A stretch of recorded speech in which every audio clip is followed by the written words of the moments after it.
Your mood will absolutely control a very large portion of your life, your activities, how well you do with things, especially when it comes to playing video games, competitively or just casually. What's up, dreamers? Welcome to Drive and Environment. Today I want to talk about how your mood will impact your life, including your gaming. Yes, my girl?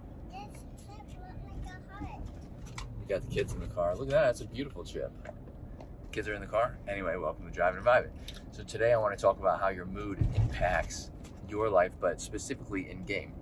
Now, I'm going to start by saying if you have been in a bad mood, you have probably experienced the fact that when you're in a bad mood and you're focused on, like, your mind is in the negative space, all you can focus on is other negative things. It's very hard to see positives and see, like the light in things.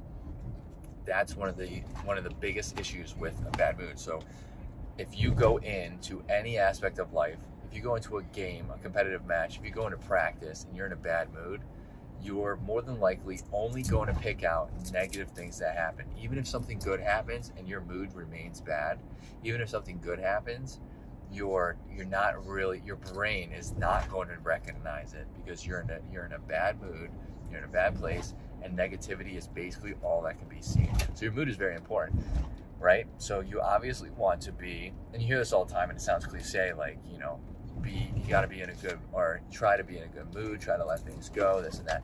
Well, what can you actually do to help boost your mood? I'm going to tell you something that you've probably heard a million times and you may not believe it until you actually live through it. It's very hard to explain this and have people grasp it, because this happened to me.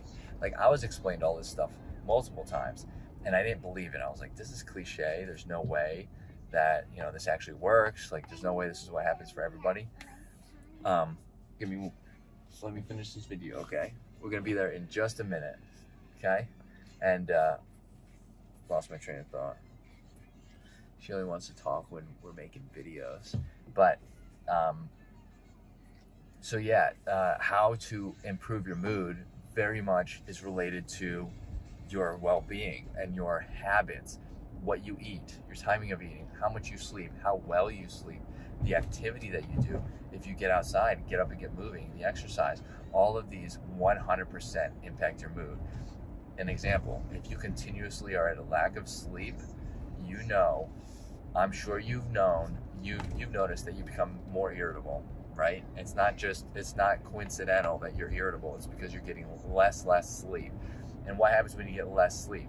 Your body craves energy, so then you're going to start eating more foods, probably high in sugar and carbohydrates, not inherently enemies of yours, carbs and sugars, but that will cause a glucose spike and a glucose crash, which is going to drive irritability further. And during the crash part, you're probably going to look for more fuel for your body. Your body's going to look for more fuel, so then you're going to look for those carbs and sugars again, and it's a vicious cycle, and that's going to drive irritability further. Now, slap that on top of the fact that you have a competitive match tonight, and it is just a downward spiral of negativity that's going to happen in that match, for sure. So, and that doesn't just apply to gaming, that applies to every aspect of life, okay? So your mood is very important. It is very, very important. And it's very important to keep in mind that, I lost my train of thought, but your mood is very important, and there are ways to help boost your mood. I'm not even sure if I just lost my train of thought again. Anyways, I'm gonna end this video on that note. So just if you have any tips of your own, if you have any insight, let me know in the comments. I'd love to get this conversation started. Hit that like button, helps out the channel. Hit that subscribe button for more content like this. And me and the kids, we hope to see you in the next video. Later, dreamers.